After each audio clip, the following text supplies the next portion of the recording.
introduce you, Sheri, and we'll get Okay. started, and then people can just hop on. So Sheri is my friend and coworker, and she was happy enough to lend her expertise to our group, and I appreciate it because she's super busy. And if you've ever been in education, this is a super busy time of the year, April, May. So she's sort of in between things. So I really appreciate her coming on and sharing this information with us. It's very valuable for our kids. She worked with my son. I'm just going to let you know that up front.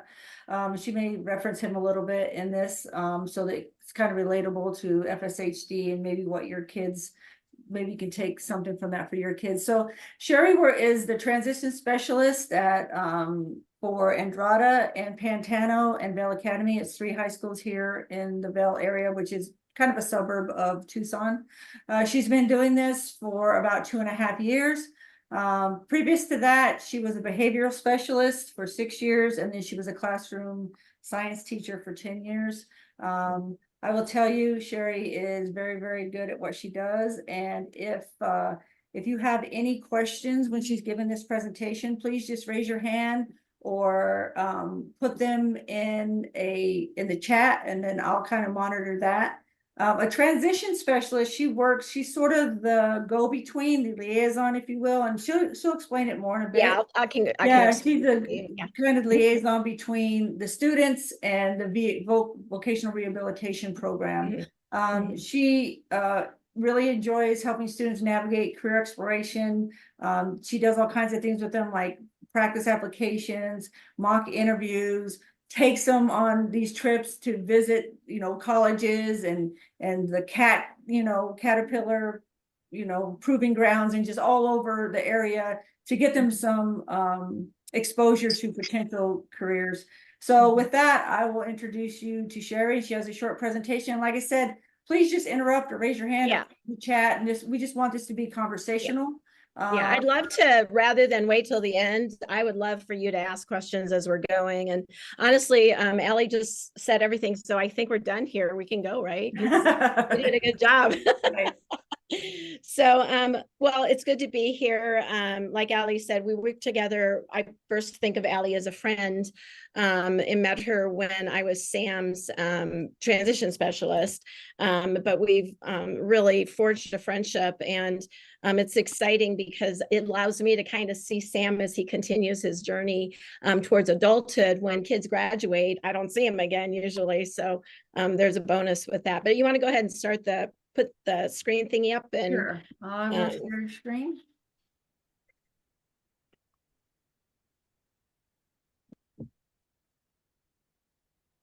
Can you guys see that? Yeah, I'll see it. Yeah. So first of all, I want to just say that I'm going to look through the lens of my school district, because I know my school district.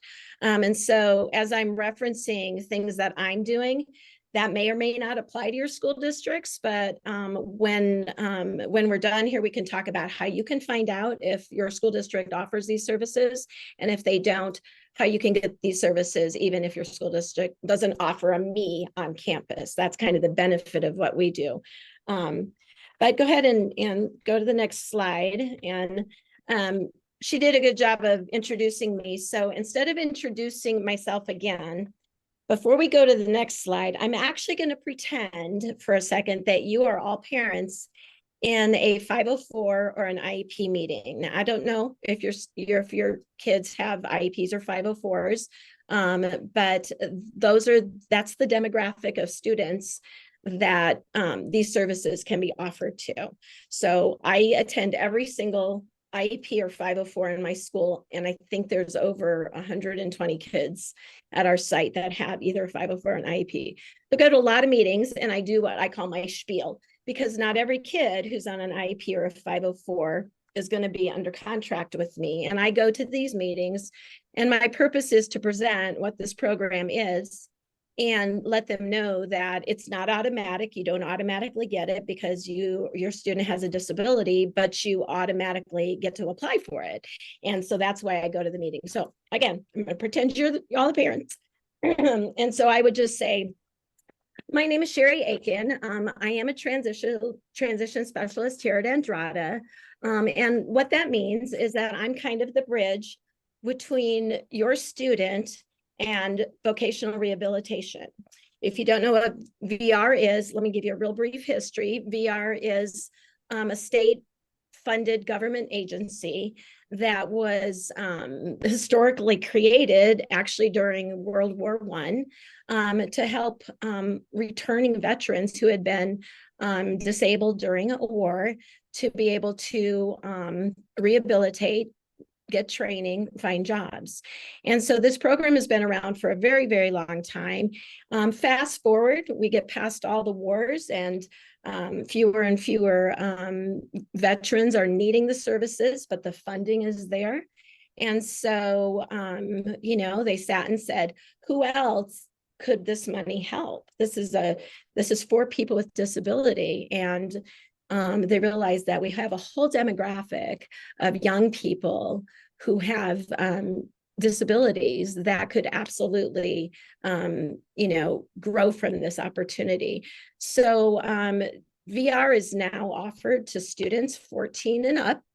In our district, we add another layer, and that's what I am, of a transition specialist. And so if you're interested in what I can do for your child, I can help them learn how to apply for a job. I can help them decide what they want to do when they grow up. We can look at jobs, we can look at colleges, I can practice interviewing with them. I can work on soft job skills, hard job skills, all the things that would help your student be prepared when they graduate from high school to move into the real world. And if you're interested, and then I would hand them this application, I would hand them a little thing with just all my information in a nice, neat envelope. And then I get almost all of them back. I have a huge caseload. My caseload right now is larger than any caseload any transition specialist has ever had in this district, because parents recognize that, why wouldn't you do this? Like, mom is saying it, dad is saying it, but sometimes parents, kids don't want to listen to the parents. So it's just a nice layer of an adult who isn't gonna grade you, give you homework, test you. Everything I do with a student is to help them be prepared to be an adult, whatever the disability is. Okay, in Sam's case, it was FSHD. I work with students that have autism. I work with students with, you name it, any disability. So that's the spiel I do to parents. And then, I hope they give me the envelope back. And then once they're on contract, then we move forward with the things that I do with them. So does anyone have any questions about that part? No? Okay. Wait, I'll ask a question. Sure. Is this only then for up to high school, or do they offer this in college too? Great question. And I'm so glad you asked that. So no, if the VR, so I go away, I always say, I'm gone, you're gone, they graduate, they go on. But the VR counselor, the one that I'm the bridge for, remember, I'm like a bridge, they stay with the student for as long as it takes to help that student be in the job that was agreed on, whatever that is. And they have to be employed in that job successfully for 90 days. And then at that point, they're considered a successful VR case, and then it is closed. But that can look different for different kids. If you have a student I have a kid right now, he's graduating in a couple of weeks and he just wants to work at Safeway. That's all he wants to do. Like, he spent his whole life wanting to work at Safeway. So, if he gets a job at Safeway after 90 days of being successful there, they'll close his case. I have another student who's preparing. She's spent a good part of the day today with me. She's going on to college, and she's going to study, get her radiology license, or whatever words, I don't know, something with radiological technician. That's what it was. So they'll stay with her as she goes through college, and then proceeds to be a radiology technician. And then after 90 days in that job, that might be years from now, they'll close her case. So absolutely continues until they succeed in whatever that job goal is. So Sherry, if they're already in college and they're not involved in voc rehab, they would They just can have to reach apply. out to their local voc Yeah. rehab and get enrolled without Yep, and yep, you there, right? yep. So Voc Rehab is still available for anybody with a disability. You don't have to be a teenager. Our program is obviously aimed at high schoolers, but you know, in fact I had a dad say to me, "Oh yeah, I know Voc Rehab. He's you know, he was disabled through the military, and he applied and was in it. So his kid's in it with me, and then he's actually in the program himself. So and if your kid, you know, decides they don't want to do it, and then a couple years later they want to do it, and they still have the disability, Voc Rehab is still an option for them. So Sherry, for those, yeah, go ahead. I'm sorry, for those that are going on to college, how do you coordinate with the guidance counselors in a school? So how about, that is a question I'm going to answer through during this. Is it okay if Okay. we Absolutely. can you write that one down though, Allie, just on the, in case they don't answer it fully? That way I want to make sure we get back to that. Okay. All right, go ahead and go to the next. So the areas that I'm just going to, and real briefly, I told you about vocational rehabilitation. Again, this is through the lens of Arizona, but VR, that's what I'm going to refer to for the rest of this time, is in every state. And it's under the umbrella of Department of Economic Security. And so I'm going to talk about that a little bit later as well. So we looked at that. We're going to talk about the different types of employment that we've seen our kids successful in, and again, a wide range of things. And then we're going to talk about strategies and tools, because this is a lifelong thing. This is just, you have children with disabilities. You're embracing what you have to do with them now to make their tomorrow better. And that is a lifelong goal. And that's how I look at this job. Like, again, I don't see them. I may never see these kids again after they graduate, but my goal is to give them the tools they need to be able to continue moving forward as young adults. Okay. So this next slide is just very briefly, this is what we call a transition planning process. So we look at a kid, we look at their assessment, we assess their strengths, we assess their interests, we assess their needs. I do all kinds of interest inventories with kids. We just brainstorm, lots of brainstorming. And that's kind of also what we call like career exploration. Sometimes I'll spend 2 years with, say a 9th and a 10th grader, just trying to figure out what they're even good at, or, what is realistic. Like, everyone wants to be a YouTube sensation, but let's be honest, that may or may not happen. But this program is based on statistics and kind of reality. And so I let the kids get to that point on their own. I try not to like shoot people down. But I also think it's really important that we are realistic as we're training our young people. And so we look at strengths and whatnot. And then we also look at measurable goals. So the MPG is a measurable goal. And that's where you're looking at the reality. Can you get the training? You want to be a doctor, but maybe you really suck at math. So let's talk about, how are you going to take those math tests that you have to take? And so we look at what that looks like. And then the third part is my favorite part is the activities. And so that's when we get to go out and, I took Sam to a college when he was still here at the school, and we went and met a guy who does archaeology with drones on his college campus. And he took us out to the field, and he let Sam mess with the drone. And, did it make Sam want to do it? No, Sam already wanted to do it. But it's great to get out without your mom or without your dad, with another adult, and just kind of get a feel for what that job might look like. I've taken kids from, O'Reilly Chevrolet, where they just want to work on a car, or, the kid at Safeway, his goal is to, work there. So we went and visited Safeway. So the goal is to help the kids hone in. And sometimes we'll get to that end piece and they'll be like, you know what? I don't like this. And then we go right back to step one and we're like, okay, let's try some reassessments and see again. So it's just a process, and we just stick at it until we, land on something that fits. So go ahead and hit it. So this is just a very brief overview of how it works in my district. So VUSD is the district that I work for. What I just want to kind of point out with the orange squares is that if a student has an IEP or a 504, they're getting their services through their case manager, through their support team at the school. In our district, we add 2 other layers. We add vocational training classes, so kids can take, it's kind of like an elective, and that's where kids will come in, and it's a regular class. They come in every day, but they're being taught job skills.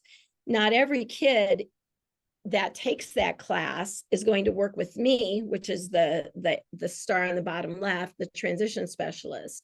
Some kids do both. Some kids only do one or the other.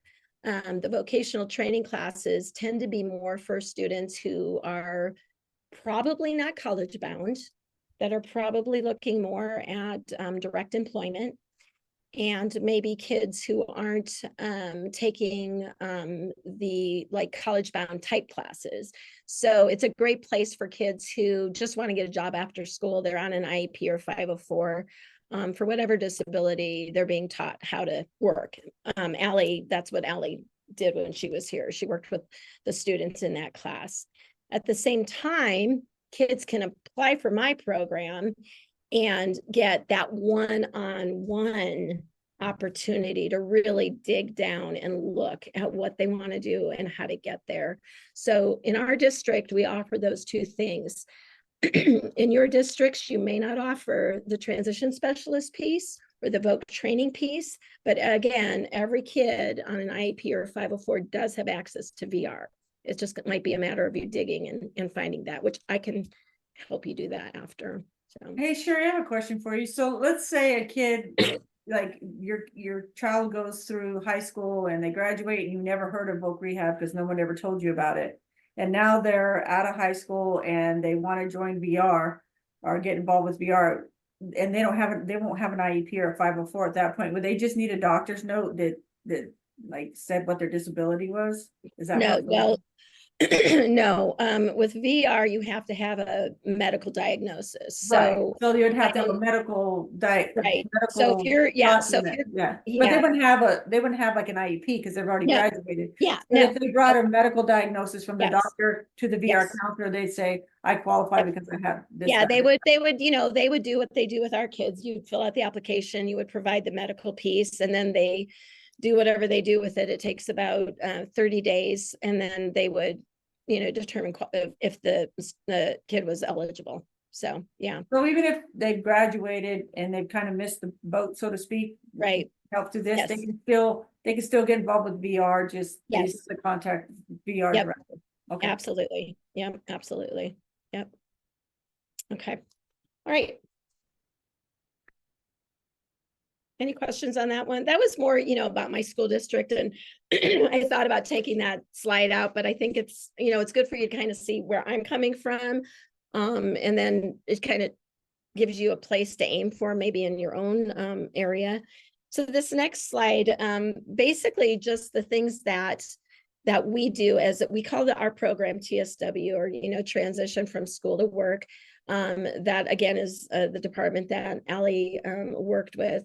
But TSW is a partnership between our school district and our state VR program, the rehabilitation services. So in our school district, we actually have a department. I have a boss that works at district office, and he organizes everything with the state. Not every school district in Tucson even has that. Everybody kind of does it different. And from what my understanding is, it's even maybe called something different. What won't be called different is the vocational rehabilitation piece. So you can feel pretty confident that as you dig into your own area, you should be able to find that piece.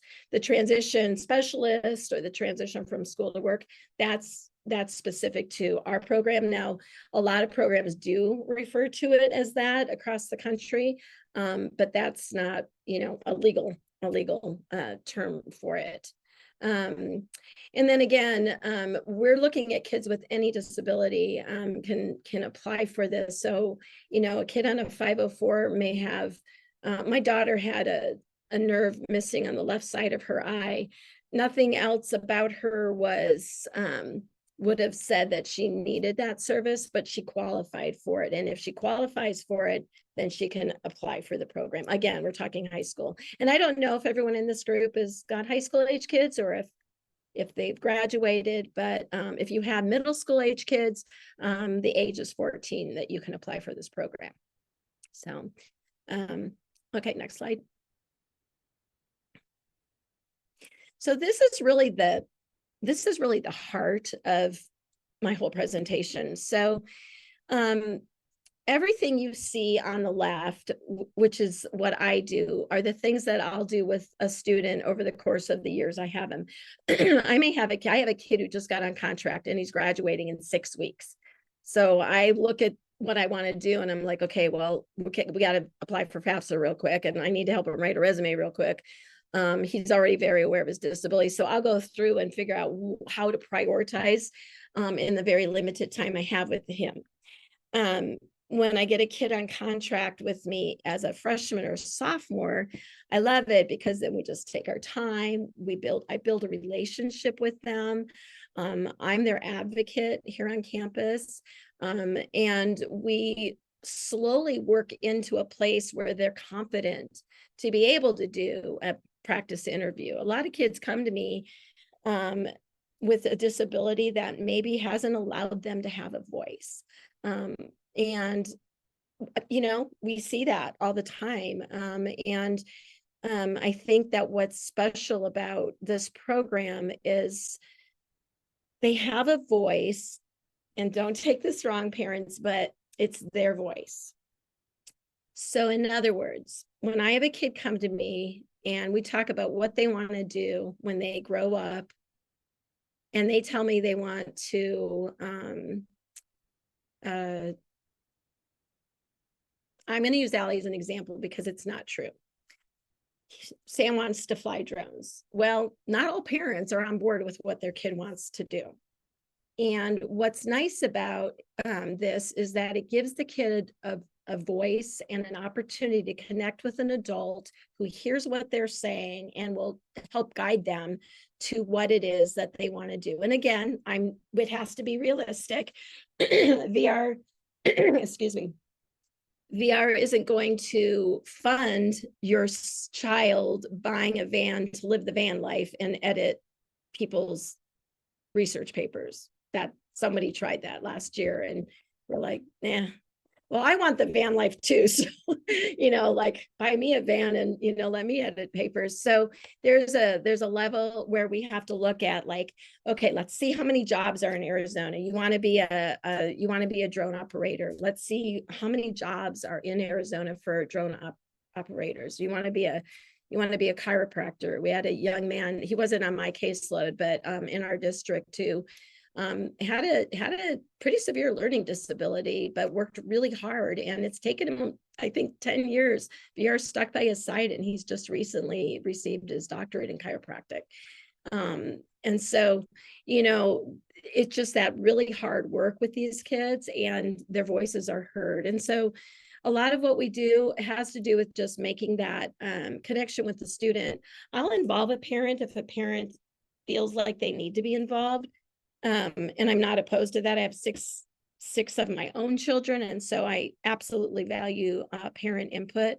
But I think that this is also a place where a kid can just kind of explore what it is they want to do. And if they're in a wheelchair or if their body is not doing what their body should be doing and everything else in their life is saying you can't do this because your body says you can't do it, then what we do is we look at what can you do?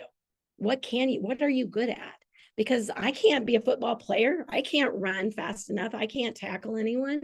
And so if I were to go to VR and say, oh, I'm going to be a football player, they'd be like, okay, but that's not realistic for you. So we look at the reality of a student situation. I have a student who graduated a few years ago, and she was deaf. And, it took her some time to figure out what she wanted to do. And now she is very successfully working at the University of Arizona. She found her niche, and she did it with VR supporting her. And it took some time, but she's a contributing citizen of our community right now. And so it's really cool to see how that happens with our kids. The things on the right are what the VR counselor offers. So the VR counselor is kind of, like I said, the government end of it. I'm the bridge, the kid is this side of it. The VR counselor comes in once a month or once a quarter and meets with me and the student, the three of us. And they really are more or less building a relationship with the kid, because when the kid graduates, that's the person who's going to take over. So we want to make sure that the student feels comfortable with their VR counselor. And VR counselors are great. They just come in and kind of share perspective. They'll give us jobs, like, they'll say, maybe you guys need to interview a firefighter to really know what a firefighter does. So, the kid will, go find a firefighter, interview the firefighter, and then the next time the VR counselor comes in, we'll share what we found. In a district or a community where there is no transition specialist at a high school, the VR counselor becomes all of these things. So the VR counselor would be doing all the things that I do. Probably not as often because they have big caseloads, but that is the goal for every student on a VR contract, is to get the things in green prior to graduating. So this is the crux, really, of what I do. And there's other layers. VR, offers other things. We're going to talk about that in a minute. But in terms of the daily practice of what the students have access to when they walk into my office with me, this is what they're getting offered. Does anyone have any questions on this page? I do. I'm sorry. I've had a very difficult time connecting. My name is Gabby. I'm from San Diego. I have a 15-year-old, a 9th grader. And I had a question on the individual career counselor. How do you go about getting an individual career counselor? Well, so that's what I am.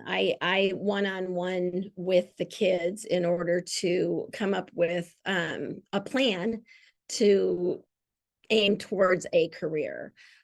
So that's, in essence, if you were to narrow down one thing that I do, that's how I would put it, that I am a career counselor for each student on an individual basis. But if they didn't have a transition specialist, if they don't have a transition specialist at their school, then they need to contact Vocational Rehabilitation, put in the application, and then they will get assigned a career counselor.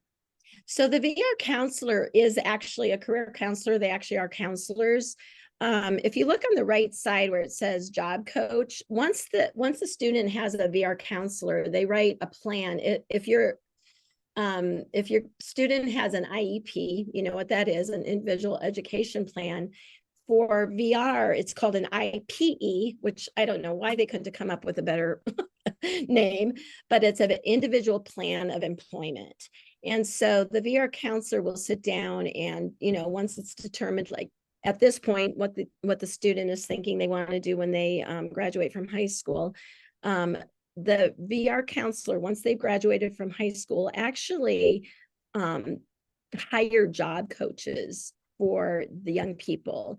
So, for example, I have a student right now. He graduated last year. He got a job right out of high school, but the job coach hadn't been approved yet. And he did not want to wait. He just wanted to start working. And we tried to slow him down, let's wait until we can hire a job coach. But nope, he wanted to push forward, and he had some real struggles on his job. And so he ended up leaving that job. He didn't get fired. He made it almost, oh gosh, it's been almost a year. But now he's going to start a new job, and this time he's going to have a job coach. And so that job coach will go with him to work. If he had a physical disability, that job coach would make sure that he had access, that if he was working, say, in a grocery store, he had the access in the aisles for his wheelchair, or if he had some kind of disability where he couldn't reach, that they provided a way for him to do the things that are required on that job. So that job coach would specifically help that student for as long as the student needed it. And once the student is able to do the job without the job coach sitting there, the job coach kind of steps back, maybe stays there for another week, but more watching from a distance. And then once everybody feels like the student is able to do whatever the job is, with no job coach, then the job coach would not work with the student anymore. But the VR counselor is still the umbrella that provides those services. VR also provides services in financial ways. It's not a guarantee. You know, when I present to the parents, I don't say VR is going to pay for college, because that's not a guarantee. But if a student has a disability, they're on a VR contract, they've applied for FAFSA, the parents make too much money, they've been approved to go to college to, let's say, be a radiology technician, VR will fund that education. There's a lot of not loopholes, but there's a lot of steps to get to that point. You have to fill out a economic need form. Again, you have to fill out FAFSA. These are all post-high school conversations, but those are the senior year. I do a lot of this with the kids. I make sure they've filled all their paperwork out and whatnot. And in the 2.5 years I've been here, I've seen several of my students have their college paid for. So Debbie? Yes, so you were just talking about college right now, and I was just curious about that, because I see that in the transition specialist you have college tours. So I'm just trying to figure out, with a student who is planning to go to college, like, you know, probably for 4 years, would you work with someone in high school to help them, I guess, get ideas of what they would want to do for a career, or would you wait until college? Oh, no. Okay, so now is not, she's 14 in 9th grade, so it's not too early. No. Yeah, I mean, now's I didn't decide until I was done with college, but some people yeah. earlier. And honestly, I'll be honest with you. I tell the kids all the time, like, I've changed careers lots of times. Like, I'm not asking you to tell me what you're going to be when you're 63 years old. Okay. That's not what, and parents get like, how can you expect them to tell you they're only 15? I'm like, this is not written in blood. Right. This Yeah, it's not a contract. set in stone. This is just to get us going towards that goal. The one thing I do want to say about college is with VR is that if a student is, I'm going to use an example. I have a student who was on an IEP last year, and she had some pretty significant disabilities, but she was like a math whiz, and she wanted to be an engineer. And so in order for VR to even remotely consider funding that kind of an education, they will pay for a psychological evaluation. We call them a psych eval. It's not bad. It's a good thing. But basically they want to make sure that your student, and in the case of a student with a physical disability, want to make sure that that student is able to actually do college. My young man who wants to work at Safeway, his mom wanted him to go to college, but he isn't even taking the gen ed classes in high school. So VR did not approve that, because he can go to college, but they're not going to pay for it. So VR is a government agency, and they want to make sure that the money that they're spending is going to be appropriately used.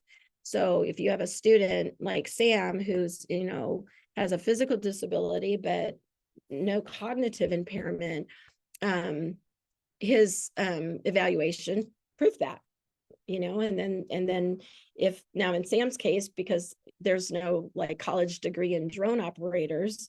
That kind of hit a dead end there. But let's say Sam says to his VR counselor next week, you know, this drone thing isn't working out. I want to start my own business. I'm smart, I'm capable.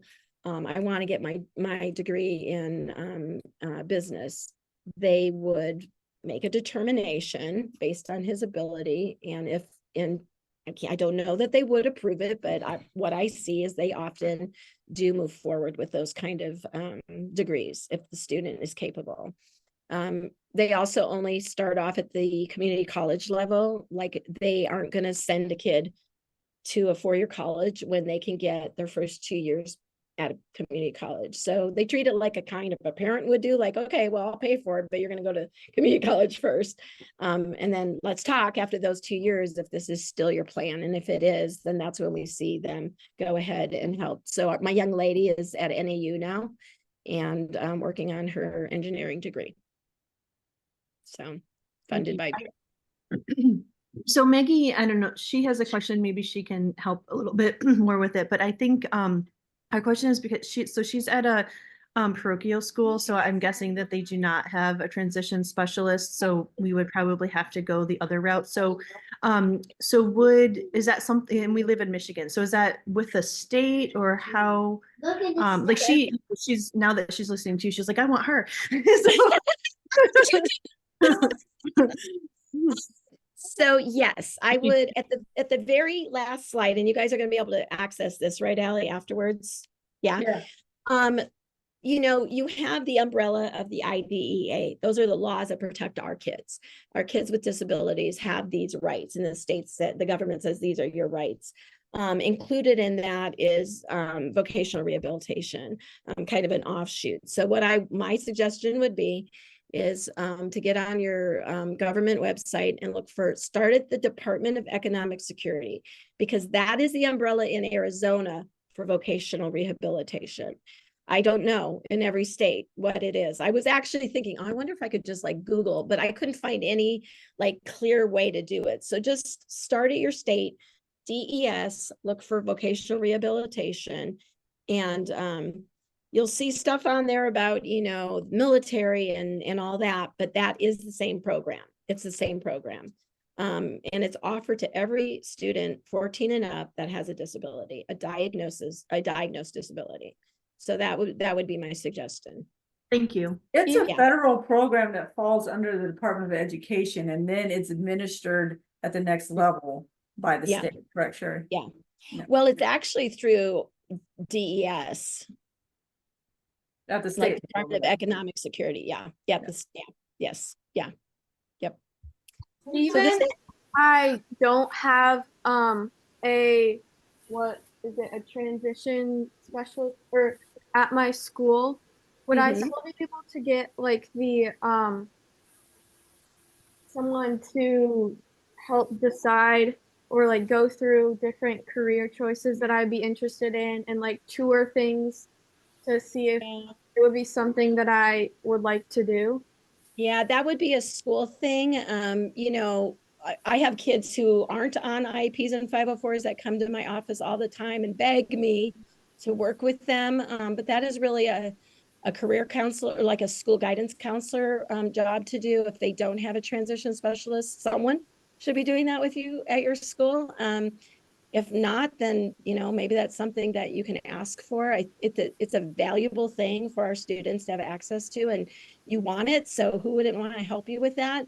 But that every school, every district approaches how they do this differently. So that would be something you guys would have to check at your school. But Maggie could go straight to VR and apply now because she's 14. And then we would help, they would go through this process with her. Yes. And then maybe this goes back to Dave's question. Would they work with the guidance counselor, like in absence of a transition specialist, would the guidance counselor work with VR to kind of connect them?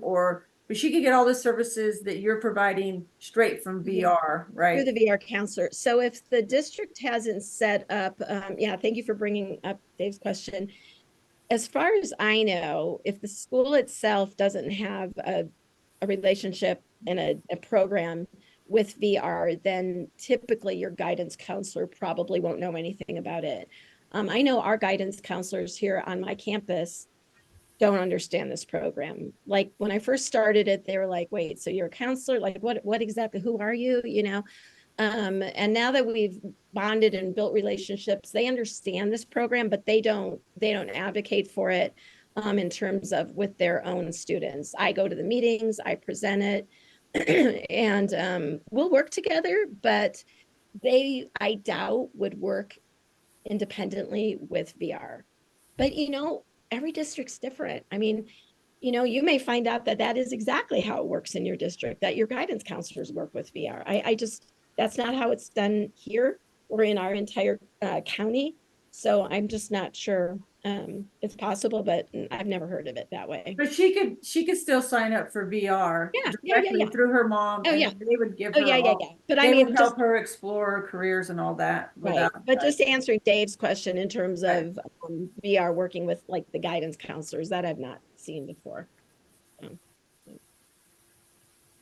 So real quick, this is just kind of a list of some of the kids in the last year or so, what they're doing. And so you can see that we have kids that, you know, went into retail and food services, working at McDonald's or, you know, working those jobs. And I'll be really honest with you. I am definitely not a college snob because I have seen so many of our kids with disabilities be so successful and feel so good about themselves when they got their first job at Walmart. Now, do I picture them working at Walmart forever? No, maybe not. I don't know. But I think it's important, and I don't know your kids. I only know Sam. Sam is capable of, you know, working at a job after going to college. But Sam's peers that were also on my program aren't. And so I think it's really important that a success story looks like a success based on the student, not on our vision of success. So, you know, I have a kid who graduated, got a great job with Desert Toyota. He's making as much as a classroom teacher. You know, I have other kids who have gone on to college and are successfully navigating college. I have kids who are sitting home doing nothing because they decided that their parents were going to just take care of them and they didn't have to work. So, you know, what works for you and your student and your family, as you kind of dig into that, I think when you achieve that, whatever that is, that's success. As far as the challenges go, I know with Sam, the transportation was, and I don't know how much Allie told you about what she went through, but VR did end up help pay for what's it called? Modifying his van. They did not pay for the van, but they modified it, and that was very, very expensive, and VR paid for that. Allie had to fight every person up the chain for that to happen. And it was before I was on board. So once I got on board, I fought with her. And I think the two of us made a lot of noise and they finally caved in and supported that goal. But they do support other challenges. They'll get into the stores and help the managers understand what the disability is. They'll help make sure that the student or the young adult is in a safe space with their disability. So all those pieces that we see as challenges, VR should be able to help you navigate. I don't know, Allie, if you want to speak to any of that or. Yeah, so just like the way it all comes about from the beginning, you know, they'll sit down either with a transition specialist like Sheri or with the VR counselor themselves, and they'll come up with a plan about kind of what they want to do and how to get there, and they'll write the IPE, and in the IPE they have a lot of different kind of steps that you need to go through. And like some of them are like, you can go out, and Sheri can jump in and talk about this more, but you can go out into a workplace and sort of have a trial period for a week. They'll give you like 20 hours, 20 or 30 hours, and VR pay for they partner with different businesses, and they'll get paid a salary, they'll get a job coach, and just kind of see how they do in that job. And, you know, our kids, it's, you know, the physical challenges are there. So maybe if there's a workspace that needs to be accommodated, maybe if the desk needs to be lifted or moved, or there needs to be a ramp put in or something, they can, if that's the job that they're gonna do, they may pay for some of that stuff, some of that modification to the workplace. So they write this all into the plan, and that, like Sheri says, as it changes, if they change their mind or something, this is a progressive disease. If something happens and what they could do one year, the next year they can't manage, they'll modify that plan. It's kind of a living, breathing document, so it's not locked in. So like someone with FSH, like our kids, they'll just have someone go in and make sure they can get in the bathroom, that they can do all those things. Or if they can't walk long distances, they'll work with the employer to make sure that, hey, can they do this job, and can they be accommodated to fit their physical limitations or whatever they can do at that time. So they really do work a lot with that. And like I said, with the VR counselors, you're in a lot of I think they have to meet like every 3 months or something. Or every Yeah, month. so yeah, they have to, the VR, I don't know, is that what it is now that he's out of high school? I don't know. So Yeah, it's he okay. well, I think he has a job coach now right. that's supposed to be helping him find a It's job. supposed, yeah, we're not real fond of the job coach. Well, so They're- it's supposed to be helping him find a job, and then Yeah. once he does, he's going to school as well, and then he's trying to find a job. They'll go in and they'll talk to the employer, make them understand with the adult, with Sam, like he's a young adult now. Yep. They'll Mhm. help him together to say, okay, what do they need? And VR may pay for some of that stuff to make sure that the workplace is accommodated to his needs. What I So want to say real quick before we go on is that VR is not an employment agency. So they won't find you a job. They don't have a job bank. They have connections, and they'll help you and get you, and they may find you a place where you can apply, and they may know someone there and put in a good word, but it is not an employment agency. And I think that that's sometimes misunderstood because of all the things we do to help kids get jobs and to be successful in jobs, but there's no job bank. So in Sam's case, it's a little frustrating because our goal was for him to be able to find a job as a drone operator, but that is just much, much harder than it sounds. I mean, irregardless of disability, that job in and of itself is like really hard to get a job. You can volunteer to be a drone operator. You can do all these fun things with your drone. You can, freelance, but to like go to a company and get a paycheck at the end of every week to be a drone operator almost doesn't exist.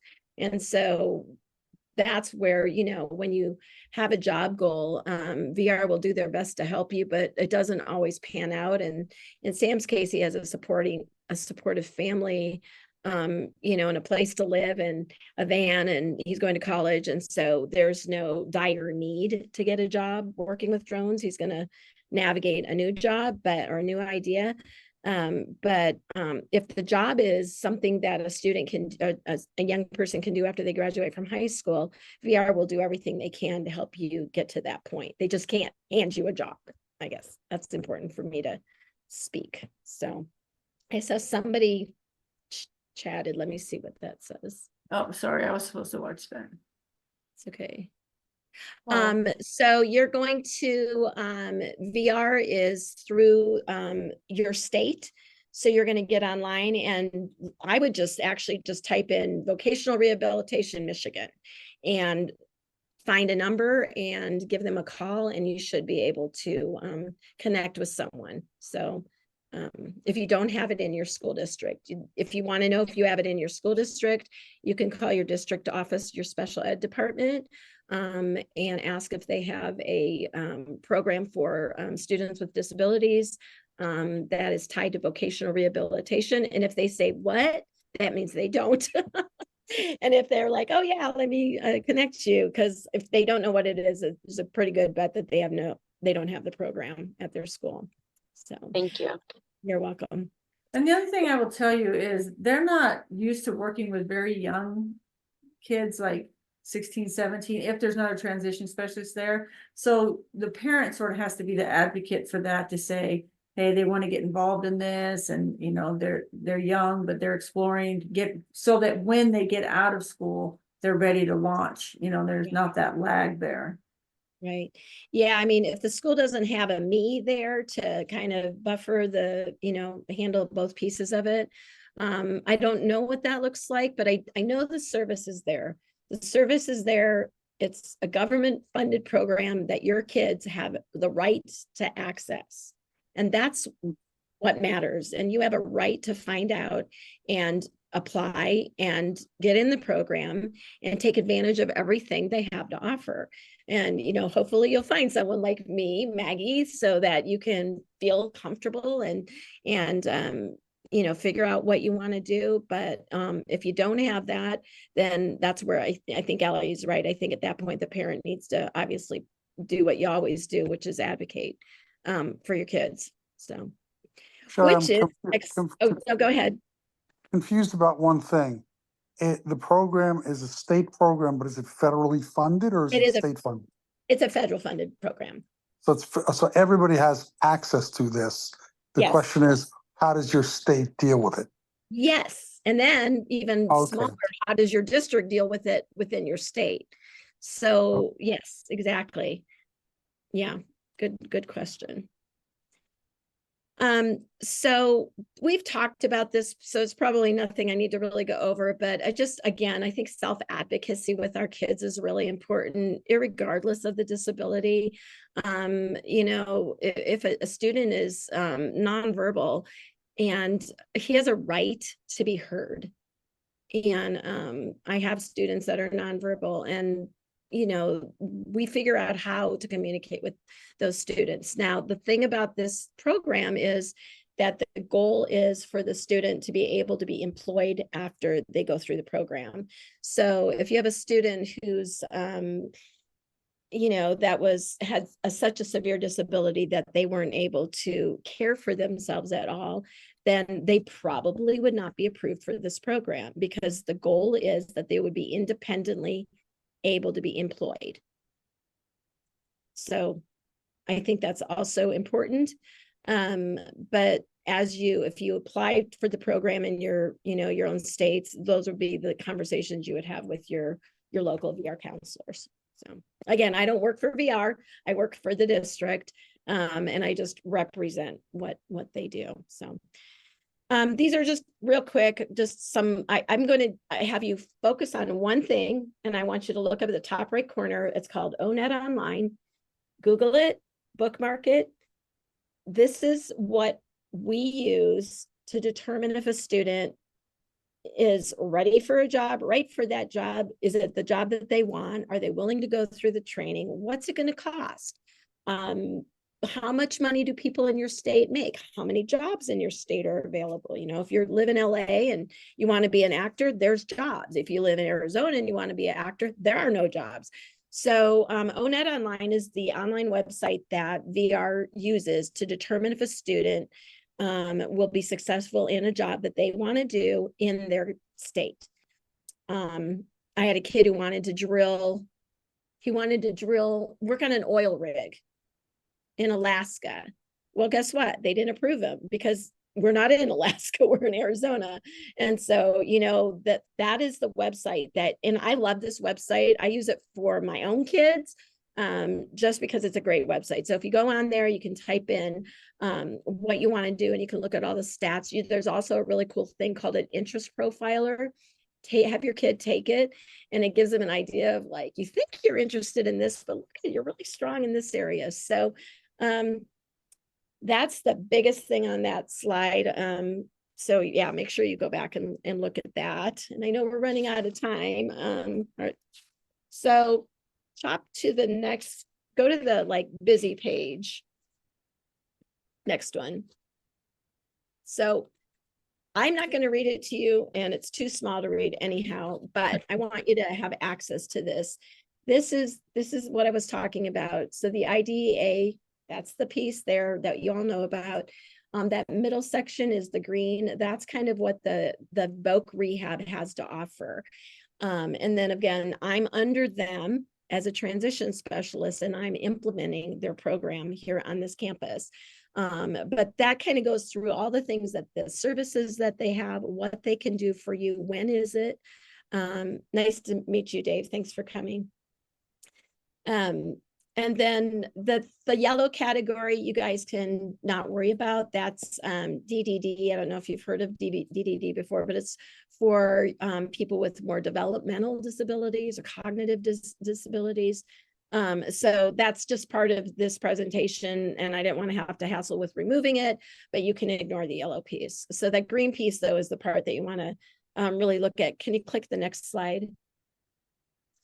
So this presentation originally was for Arizona people. So if you look at the very last bottom part, it says how to contact.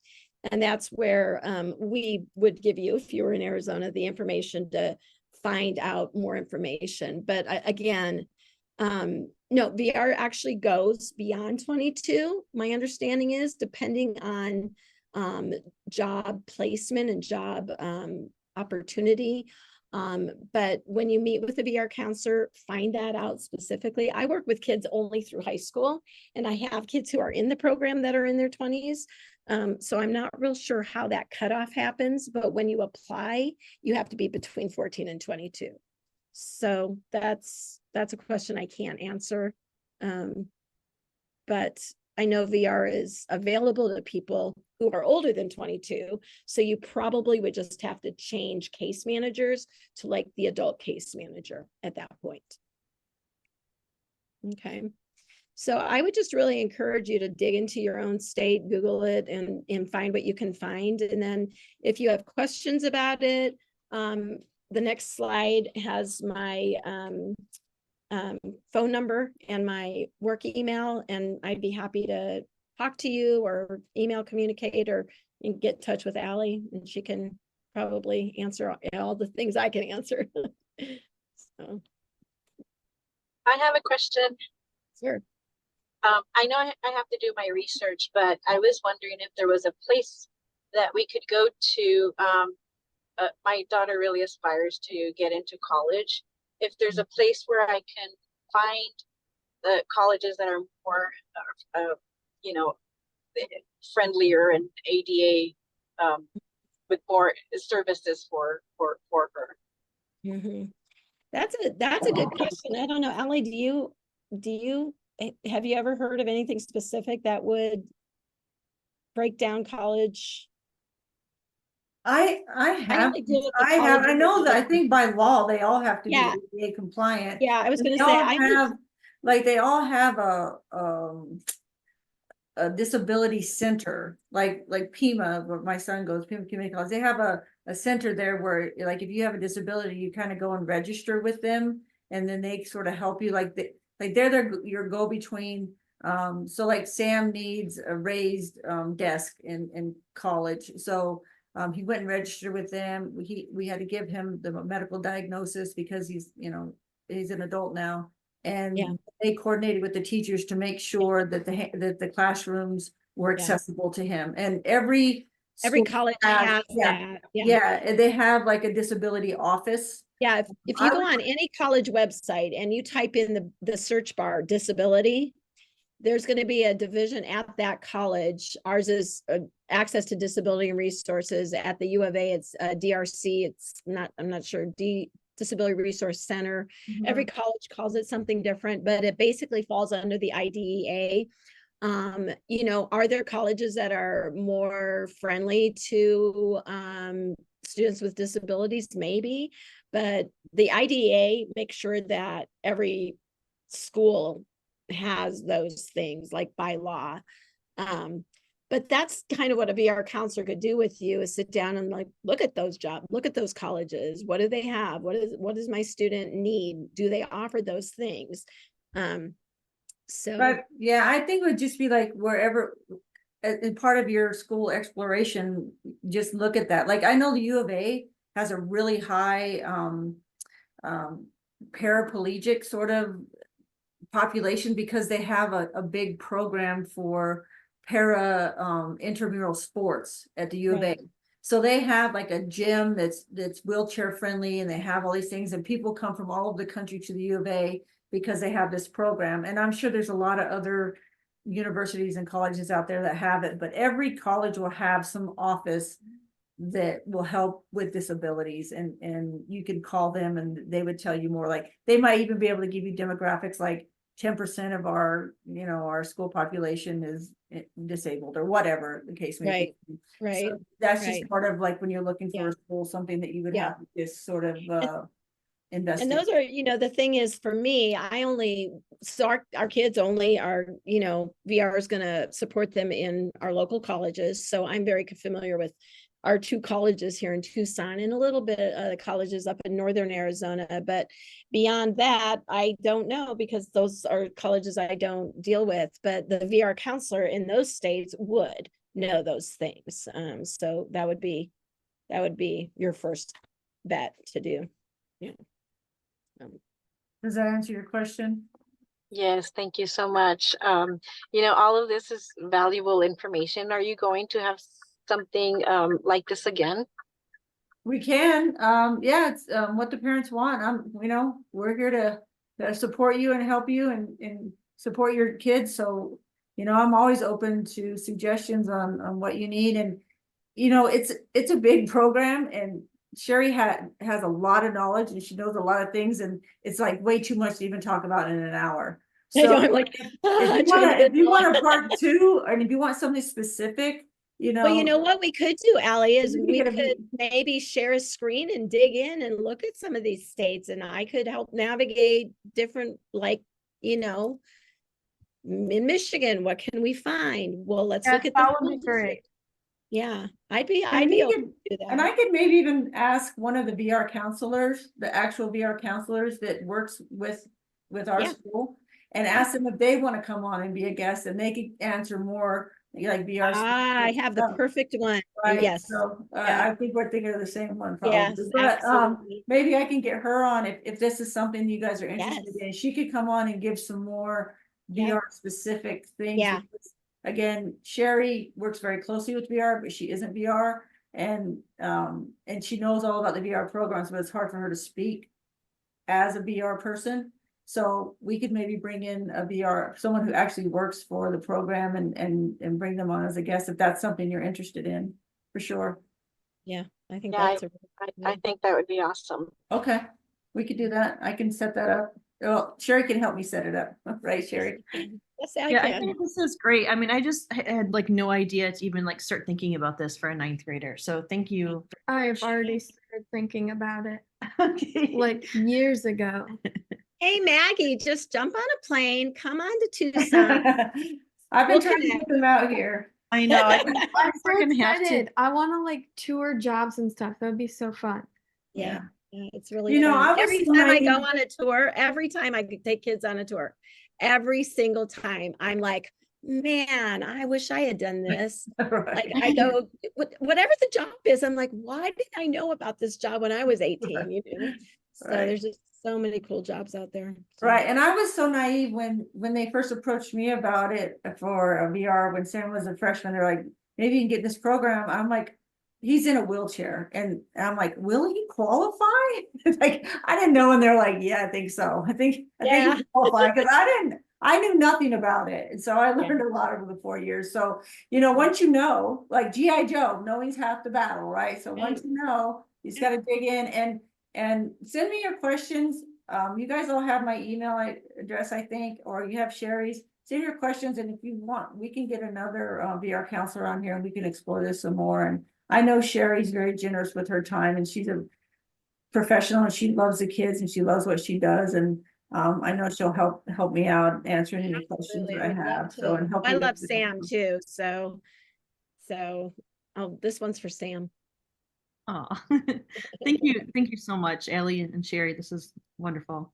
All right, Sheri, thank you so much. I owe you lunch, and thank you all for joining us, and we'll continue this conversation. And at any time, if there's any subject that you want me to go out and try and find an expert to come and talk to us about, please shoot me those ideas, and I'll do my best to find someone to help us out.